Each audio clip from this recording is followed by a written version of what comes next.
Alright, this is my reflection video for online learning. Um, so at the beginning they address like the four different types, like supplemental, blended, completely online, and the MOOCs. Um, with the supplemental, we actually, my school, when I was in high school, I was a sophomore, we all got iPads, and so most teachers use things like Moodle and everything to go ahead and post our assignments. So we kind of had that to where our assignments and submissions would be due online, except for, some of like my college comp class was paper. Is what you had to turn in.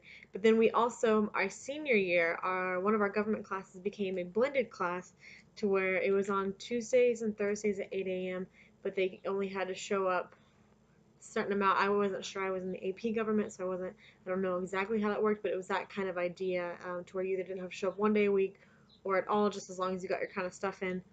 Um, the amount of virtual students kind of surprised me, even if there only being 24 states that actually have virtual schools.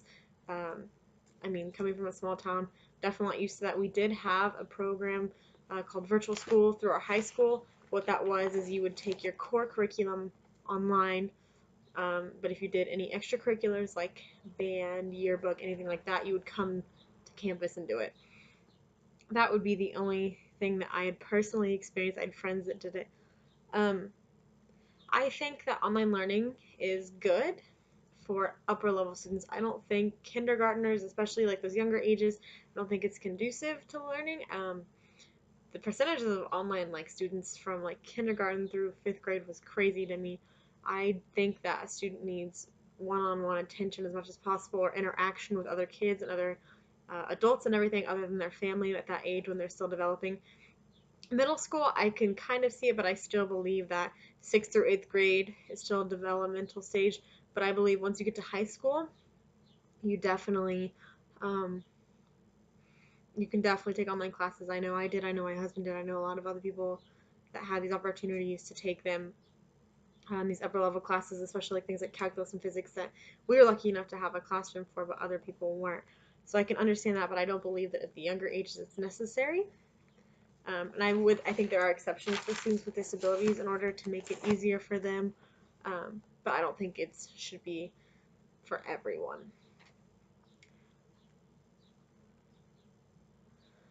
I don't think that states should require students to complete an online course, but I think it should be definitely recommended. If you've never taken an online course and then you come into college and you take an online course, whether it's during the school year, whether it's during the summer, definitely are in for a wake up call. Some online courses are really intensive. Like this course is really, it's in a short amount of a short amount of time, so you need to know what you're doing, what's expected of you, those kinds of things. And if you've never taken an online course, you might be in for a rude awakening in college. Um, so I could see that as being a push for why it should be required, but I don't think you can require anything that's not part of like the state's curriculum, is how I see it anyway. Working with the LMS, super easy for me. I used Edmodo. I went ahead and just created a class, and then I made a short slideshow. And how I did it is pretty much how I'd run it in a class. I'd have, subject titles of things they need to read about and look up, and I'd have my sources of where I'd want them to get that on the end slide, so they could go through and make sure everybody's getting the same information from the same places. And then I went ahead and made a quiz on it, and I had a few things. The slideshow's over music and studying. So one thing is like, what is the Mozart effect? Describe that. And then it's like true or false. Different music fits with different studies.